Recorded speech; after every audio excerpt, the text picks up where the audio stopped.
Ruben, can we yeah, make sure all the mics are queued up? Cause I got some good questions for the brothers, and we just got some great information that we want to give you guys this evening. We know that New Jersey has a curfew.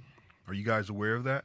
Yes, just Oh got the yeah, text. Yeah, gotta let them know. Gotta let yeah, them know. yeah. So we we have an 8 o'clock curfew, which is kind of weird, but it's a blessing anyway. You know what I mean?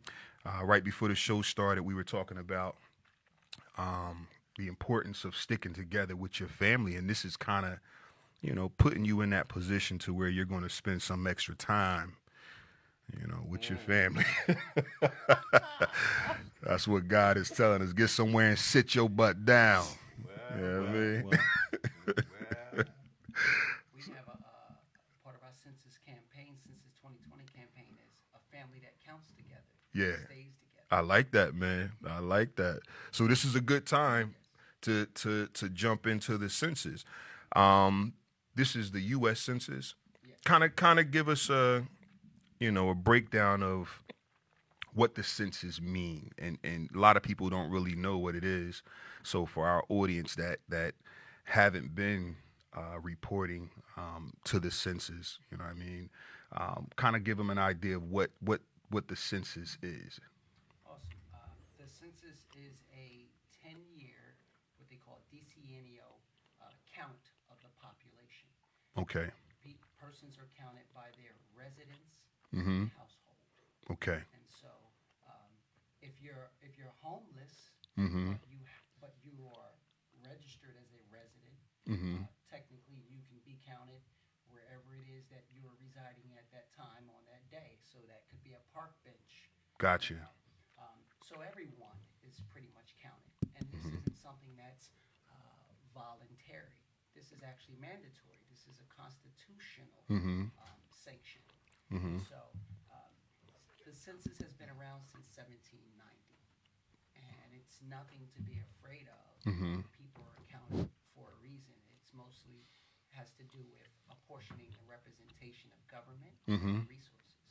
Mm. Now you said since 1790, and I can attest to that because when I was doing my ancestry background, um, I was on the website, and every time I pulled up, records that was before the 1900s, the only way that I was able to find out who family members were and where they were residing was through the census records, and they have those posted on most of the ancestry websites. You know what I mean? Like if you become a member one of those websites, and I was able to actually find family members from the 17 from the late 1700s and early 1900s through the census records. Like it was weird, but that's when I knew that it was extremely important.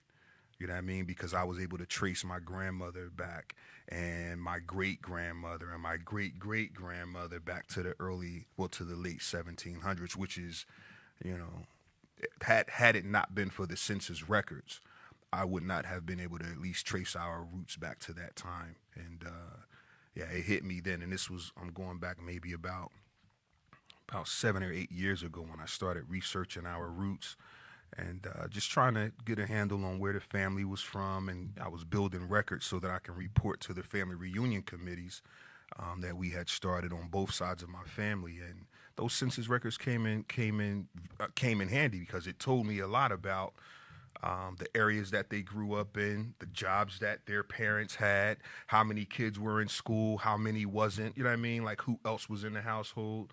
So it forced me to look at how not just how important it is to each family, but just to the country in general, how important it is. Yes, Yeah, a name goes a long way, yeah. and so when you research through Mhm. ancestry.com or Mhm. such as places 23andMe, Mhm.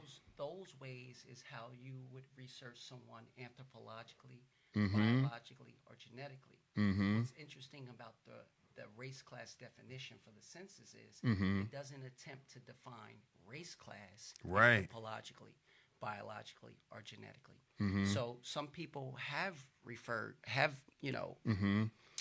utilized Ancestry.com and 23.me, Mm-hmm. 23andMe, thinking that, yes, I'm going to look for my family. Mm-hmm. And even in that, the Mm-hmm. name is not their family's name. It's the name of, Yeah. from Yeah, yeah. slavery. Right, right, Actually, right. and it could be the Wims, but Right. the Wims had some of your ancestors. Right. And so that is somewhat disingenuous, but Yeah. it gives people hope, so I Yeah. get it. Mm-hmm. But in this time, Mm-hmm. people might utilize those organizations to try and Mm-hmm. why? Because the census says, hey, we're asking about your national origin this time. Right. A lot of people they've never been asked about their national origin, or they don't even know where to start. Right. And so race class is defined by national origin. Hmm. So there's a basic general definition of national origin, which it refers to the country a person was born in, Okay. or where their ancestors live. I got you. So now, I am a person who have origins in the original people of North Africa. Mm-hmm. An example of some of those people are Moroccans. Mm-hmm. I'm a descendant of Moroccans and born in America. Mm-hmm. So that makes my nationality is a Moorish American, but my national origin is Moroccan. Mm-hmm. Now, that I'm not disconnected from Africa by Right. stating that. Right. Now, my national origin determines my race class, not the other way around. Got you. And so if I express to you that Mm-hmm. by claiming my national origin is Moroccan and that the United States would class me as white, Mm-hmm. that might be very interesting to you and raise an eyebrow. It would. Yeah. Yeah. And so in the past, the enumerators or the census counters Right. were given instructions that if an individual was dark or of melanated, or they would say of Negro blood, that they were to be counted and their race class was to be designated as Negro, colored, or black, or slave. And so these people were classed as undesirables during the time of 1779 to 1865. That's deep. And they're disenfranchised then and still today now. And so if and when they are counted, the question that I was asked was, well, are they being counted 3/5 of a person for this count? And so, well, no, this census count takes the whole number Right. of persons, Mm-hmm. but that doesn't mean that at some juncture, 3/5 is what's appropriated I in got order you. to apportion Mm-hmm. the government. Right. So Right. you need the whole number first Right. before you apply the formula of 3/5. Got you. Got you. Yeah, I was looking at the city of Trenton and its census from 1920. Mm-hmm. And you look at Trenton now, it has 84,000 people listed in the census, 84,000 plus. Mm-hmm. But in 1920s, it had like 118,000 people that were registered through the census as a city being, full of vibrant and, life. So you look at the loss of, I guess you say, funding that comes from that portion of the government from 1920 to now, 2020. You know what I'm saying? So we went from 100, and I think the max amount of people that was ever counted in the city of Trenton was 123,000. Mm-hmm. And that was in like 1940. Mm. And now you look at we're at 84,000 plus. So we took a loss based on the census and coming from a spirituality sense, in an energetic sense, you took a loss of energy, and and you're not going to get that back unless you actually get counted and become more vibrant into Right. the city. Yeah, that's deep, man. So we in the hot seat, right? Yeah, man. All right. Yeah, man. So yeah, man. so we need some hot seat questions, right? Yeah. All right. So let's make it a little juicy, right? Yeah. I got a question I could throw back at you, right? Right. All right. So representation, right?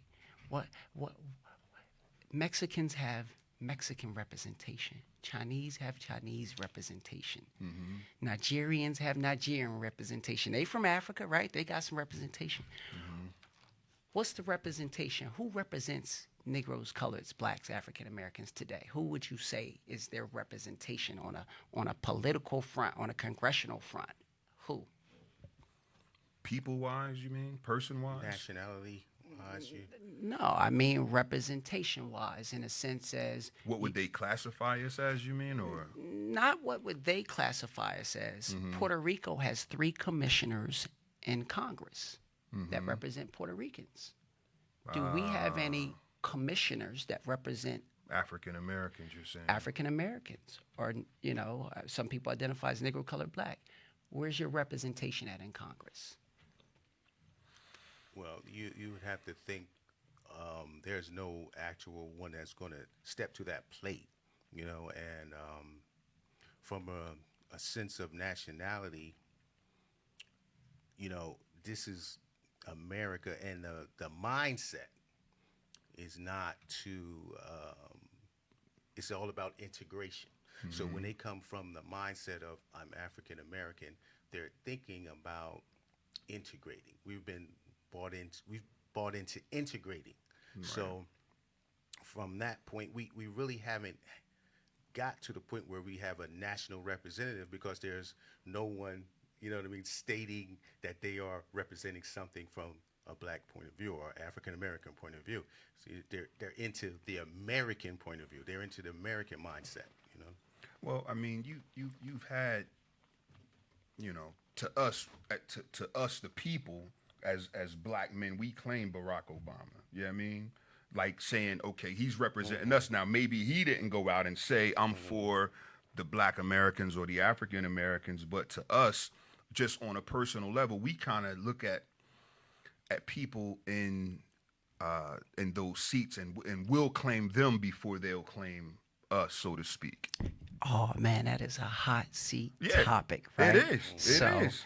Race. Because go ahead. No. The reason I said that is because between us in a conversation, that's how we'll look at Barack Obama. Yes. That's how we'll look at Cory Booker. Yes. You know what I mean? That's how we'll look at Michelle Obama and Al Sharpton and what was the other, Colin Powell. We'll look at them and say, you know what I mean? They're for us, but for them it's about integrating. It's about the American people. It's about, and I get it, but to us, barbershop talk, real talk between brothers working on whatever, bruh, no, we got somebody in the White House. You know what I mean? So that's how we look at it. The senator lady that goes against Trump all the time. What's her name? I forgot her name. Yeah, she a beast, man. Yeah, she not playing. I think she the older lady with the. Oh, you talking about from L.A., from California? Yeah. I can't remember her name, but yeah, Barbara something. But we'll claim her.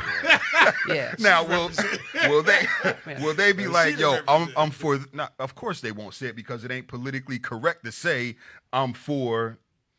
The brothers in the hood. I'm for the brothers from wherever. They won't come out and politically say that, but we'll say it for them. You know what I mean? Yeah. But not to go ahead. I would like for you to explain. Because I know your question is loaded. Well, I love this. Now I have an opportunity to say something about the President Barack Obama. Yes, social engineering tells us to say he's black, and right. we got a black one in the White House. Right. But law governs all events. Right. And when we look at the census race class definitions, check this out. Yeah. We got white, we got black, we got Asian, we got American Indian, and we got Hawaiian Pacific Islander. So he'll fall under that? He falls under Hawaiian Pacific Islander. So even according to law, he ain't black. Now, that's how deep. About that? Yeah, that's deep, Doc. His dad was Nigerian, right? Yeah, but that's his mother. Because in the U.S., the child takes the mother's status. Wow. Even in slavery, that's what the codes are. If you read the excerpt on legislating slavery in New Jersey, after slavery was abolished, the slaves that came out of that were made apprentices for life, and the children of the mother took their status. And so still this is why today, while we still cling on those names that allude to slavery, not knowing how it affects us in politics, Right. in law, in society, in religion. Right. Those names, Negro, colored, Black, and African American, have codes and laws that apply to them and affect the people who utilize them. And it's not an identity, it's a condition of a people at a time. Gotcha. And so the question is, yes, when do we come on a national standard? When do we step up and cast a free national ballot and get congressional representation? You know, and so I see that as a viable solution and not something, you know, I guess it's a viable solution. I'll put it like that. It's a viable solution. It's a viable solution with a change of a mindset. You know what I'm saying? So it has to be a whole campaign to change your mindset to get that viable solution. Like we were stating, because for so long we have bought into American integration. Right. One of our greatest heroes is Martin Luther King. And then you have Obama, who's celebrating the history and the legacy of Martin Luther King. So, like you said, he's not even legally black, right? As you say. Yes. So, who would understand the mindset of that to get the change over it without it being a campaign led, you know what I'm saying, to get the mind changed? So, we're at a point where you have to get a campaign to get the minds changed. So that's where we are now. That's why we have this coronavirus. It's mind control. You know what I'm saying? So you have to look at everything step by step, but it has to be a campaign. To answer your question, it has to be a campaign to get the To minds achieve changed. that. Yeah. And do I think that's going to happen? Nah. Yeah. I don't think people will put enough energy behind trying to change something that they feel in their heart. Like I don't care what his technical paper said or whatever. You know what I mean? Like It's a comfort zone. for us, we like, man, Yeah. look. It's When I look at you, like I don't know what they would classify you as. But I know when you know what I mean? Yeah. When you gave me that dap, you was like, say, no, this Joker, you know what I mean? Like, he black. Yeah. I get it. You know what I mean? Barack, when you seen Barack, when he was doing his Jones, when it was, the other people, he was like, when it was us, he was, pounding and smacking the back and grabbing their head, all that. Like, because that's what we do, you know what I mean? Yeah. But I understand to be, so let's get back to why it's important for the census, because in the hood, like Brother James' numbers were pretty good, but I do know in those census is people that's not being counted. So for them to only count 84,000 now, like, come on, I know people that ain't fill them out. Right. Because they like, yo, I ain't putting my, you know what I mean? I ain't putting my information out there. And the stigma to that is they feel as though, they don't want to be controlled. They don't want to be, you know what I mean, tricked into this, or, they looking for so-and-so and they might be trying to find out who in my household. I ain't trying to tell them all that stuff. So people will purposely not fill those out because they don't think it matters. So one of the important reasons for you coming on is to, let's explain to them why it matters. You know what I mean? Because most people don't think. They look at it, especially brothers coming home, you know what I mean? Like, Yes. brothers that's on the run, illegal aliens, like, ain't nobody putting their name on this joint. That's why the country is the way it is, because Muggs is hiding. And they like, man, no. Don't tell them so-and-so live here. You know how it is. They're going to take our benefits if they find out so-and-so here. Or don't tell, you know what I mean? So we want to dismiss all the myths, all the, you know what I mean? Just the whole, how do we get people to feel comfortable completing the census reports? Because our people just ain't, you got 84,000 that's admitting it, but I guarantee you, it's about another 40,000 of us out there that's just like, yo, man, get out of here. You know what I mean? Yeah, I hear So you. how do we get more people to take this serious? Because to me, I look at it and I see the big picture. I understand that I own daycares and preschools, and I understand how the just the subsidies work for families that have multiple children that would like to send their kids to our schools, and like all of that stuff matters because that's where the funds the subsidy that pay for their children to come to our school, that's where it comes from. Like if they don't know that this child or this family has 4 and 5 kids or whatever the case may be, they won't allow that money to be funneled down to something to me is something as simple as child care or food. You know what I mean? Like our food programs, that's another subsidy that comes through the government. You know what I mean? And they pay for that for those children that are represented. So to me, like how can we educate people on actually completing these census reports? Because it is important. It is very important. It's very important. Yeah. Right? We hear that, but like you said, how important? How does it apply to me? Right? I did a poem. I don't know if you had a chance to hear it, right? But it says, "Hey, they've been calling me Negro, color, and black. You know, what will I put? What would I do to change from having them call me that? You know, and so we can't overlook the identity of the individuals who were asking to participate in something that they haven't known how it applied to them in their generation. They can clearly look at their parents and see how has it benefited them in their generation, and historically they go, this doesn't seem to apply to me.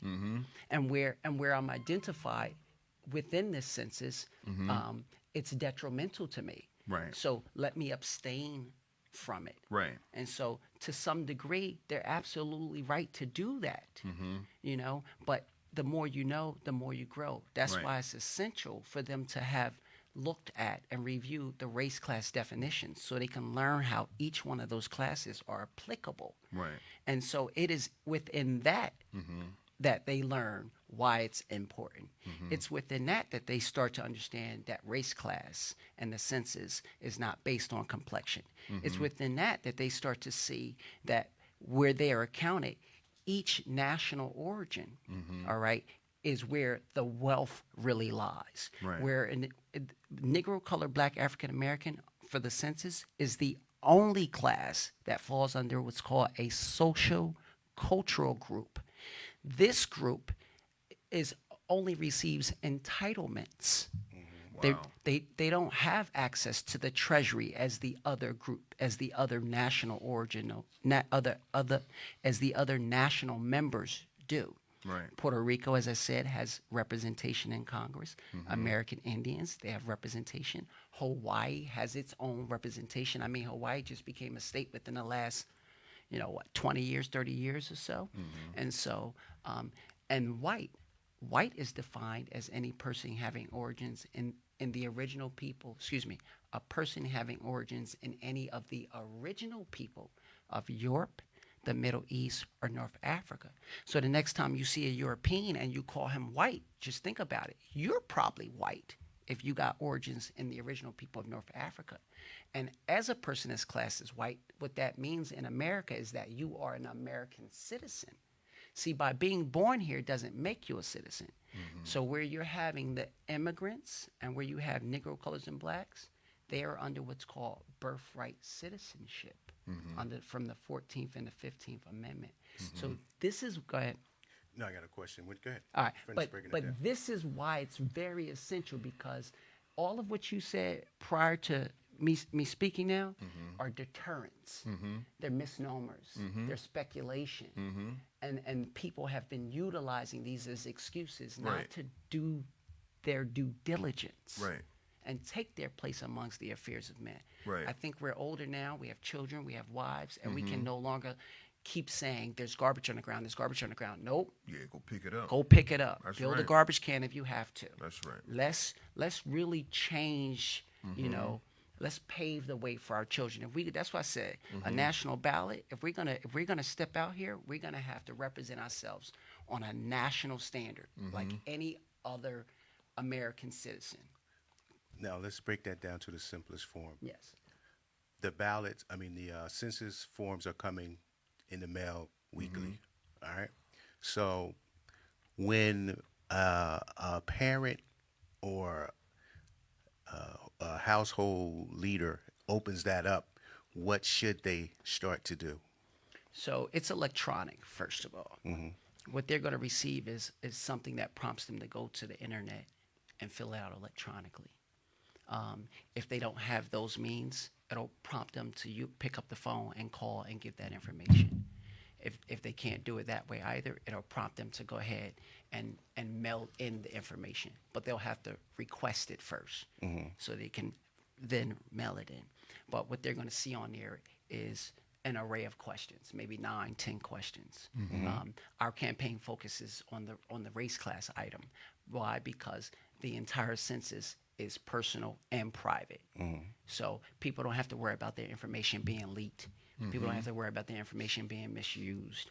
Most of your information is already obtained through what's called census designated places, such as the schools, such as the hospitals. So anywhere you've given your residence or household information, they get it anyway annually.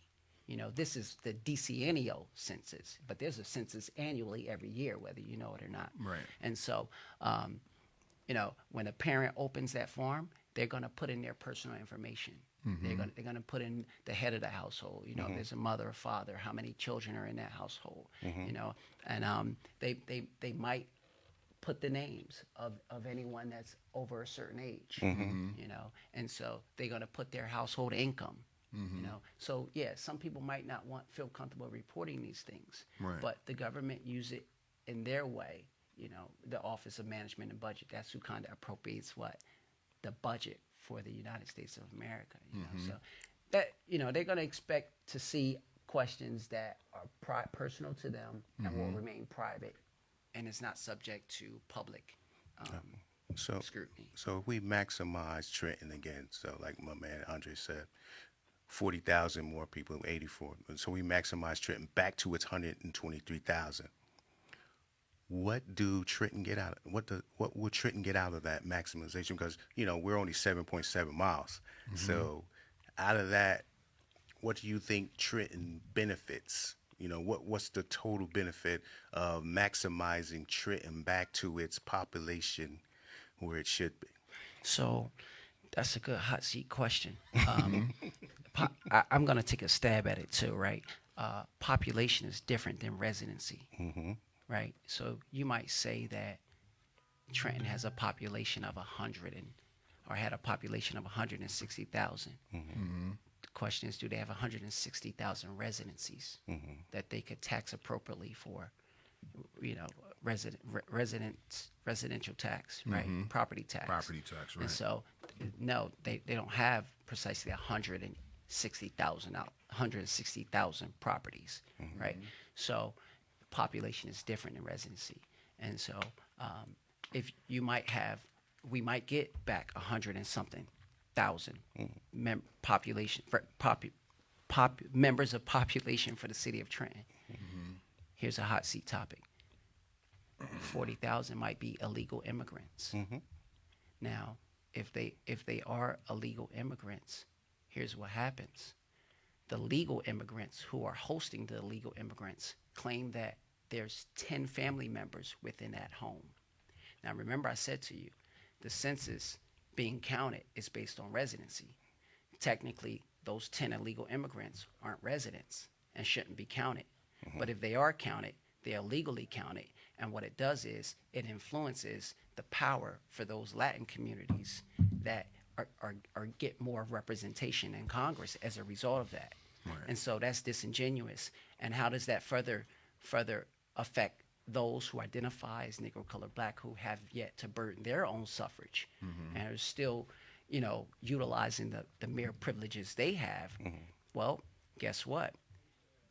By that sheer act of the illegal immigrants utilizing their illegal numbers to get more power in Congress, it starts to develop policy where it can affect that they get their American citizenship recognized simply because of their national origin. Remember, they're not coming over in the slave status. They're either from Mexico, they're from a country that they're already recognized. Right. Okay, and so they'll get the benefits that you in your community, people identify as Negro, color, Black American, haven't either been utilizing or aren't getting in the first place. You'll get a lot less of it. So what's the benefit for the Black community For them to be counted correctly. right? So what's the what's the push of stipulation? Like what? Like you'll say, okay, they'll get grants, they'll get different money, but how do you say that it affects them to be motivated? You know what I'm saying? Because you got to actually motivate the Black community to come out to you know what I'm saying? We are Black. It's something within us that makes us hear something that stirs us and say, oh, if that's the case, I'm going to do this. Right. And it's just because when you read off the legal ramifications, the legal ramifications ain't going to inspire a lot of youth to come out to fill that census out, or some family households to fill that census out, because they need to be inspired. We, you know what I mean? We come from a reality where we seek to be inspired, and that's where we are today. You know what I'm saying? So, I mean, the importance is there. There are a lot of important things that aren't getting done in our community because there's no inspiration. I'm in the hot seat. Right. I'm going hot. So let's do this. Let's do this because we only got about another 7 minutes. Oh man, this ain't I know. long enough. I know, Doc. I gotta have you come back, man. I gotta have you. Man. Yeah, I'm looking at the clock and I'm looking at the time that we have, and I mean, 30 seconds. yeah, go. Look at what inspires us today. Their mind, see, it says give them the maximums of truth. That's not in quantity. That means the whole truth and nothing but the truth. I'm not into dumbing it down for them. Only a few are chosen. You follow those who got ears to hear and eyes to see, because not everybody gonna make it. All right? And for a long time, we've been inspired by rappers and actors, and they're not giving the most beneficial information for our children to be inspired by. That's right. But that's what I see, the reflection of that inspiration. Right. So I can only inspire them with the truth, just like Jesus inspired them with. Right. And whoever follow that, Right. that'll make you free. Good stuff, man. So how can people, I guess, get in touch with the organization? Census 2020, TrentonNJ.com will take you directly to our website. So say it one more time. Census 2020, TrentonNJ.com will take you directly to our website. That's all one word. Good. We're going to have that posted on as well. All right. Man, we thank you for coming, brother. Yes. Brother James. Yes, sir. How you doing, man? I'm doing good. I mean, right. you know, trying times, but I'm doing good. Yeah, we pushing on. Yeah. So real quick, you have an organization? Yeah, Trenton Divine Poetry Night Out is our event, and then we have the the Academy of Divine Poetry and Urban Expression. So we're building them both up. Okay. So we're trying to get through this phase that we're in America right now. So then we're gonna start up some more events and get some classes going for the kids, get some poets going. Good.